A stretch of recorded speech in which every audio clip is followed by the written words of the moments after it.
In this video, we're going to delve into the recent warnings from a prominent CEO about the potential collapse of numerous banks, along with the unfolding crisis at New York Community Bancorp. Hey, welcome to AMC Daily.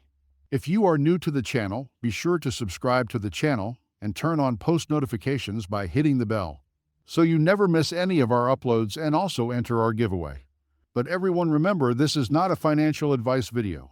So, let's begin by examining the insightful remarks made by a top real estate CEO who forecasts that within the next couple of years, approximately 500 banks are at risk of failing or being amalgamated.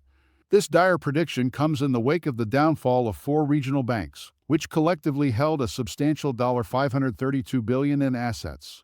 Notably, Silicon Valley Bank, Signature Bank, Silvergate Bank, and FRC First Republic, all succumbing to failure in March 2023.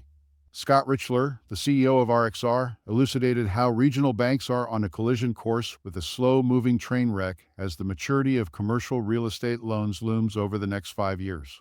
While Richler remains optimistic about the resilience of many commercial real estate stakeholders, he expresses skepticism regarding the viability of regional banks, suggesting that if they don't adapt, they'll either collapse or be absorbed by larger entities like JP Chase.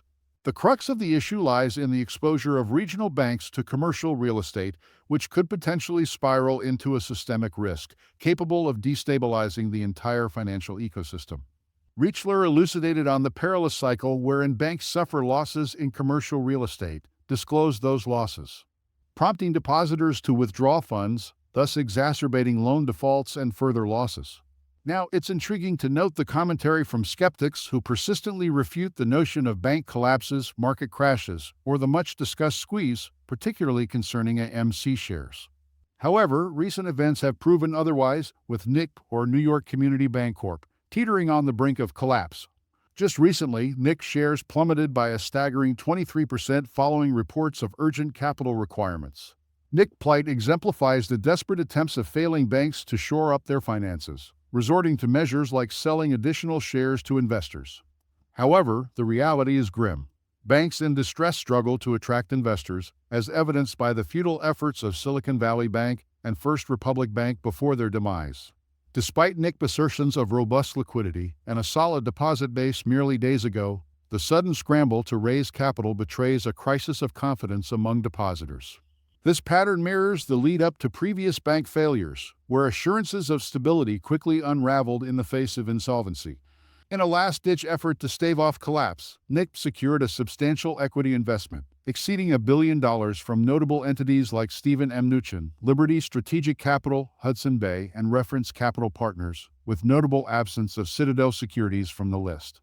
However, questions loom over the adequacy of this lifeline, given NIC's alarming rate of cash burn. The infusion of $1 billion may seem substantial, but considering NIC's staggering quarterly losses, it's merely a temporary reprieve. Moreover, shareholders face the specter of dilution due to the issuance of new shares at a considerable discount, reflecting the desperate bid to prolong the inevitable. The broader landscape of regional banks is equally precarious, as highlighted by alarming statistics indicating soaring delinquency rates among small banks, surpassing even the ominous levels preceding the 2008 financial crisis. With the FTD grappling with the costly fallout from previous bank rescues, the prospect of further bailouts appears increasingly untenable. As the banking sector hurdles towards another precipice, experts warn of impending chaos, with Citibank and PNC bracing for additional fees amidst the escalating crisis.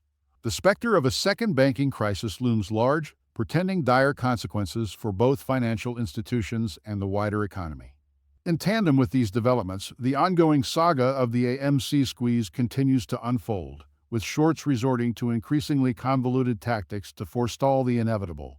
Yet, despite their machinations, the resolve of retail investors remains steadfast, poised to usher in a reckoning for Wall Street entrenched interests.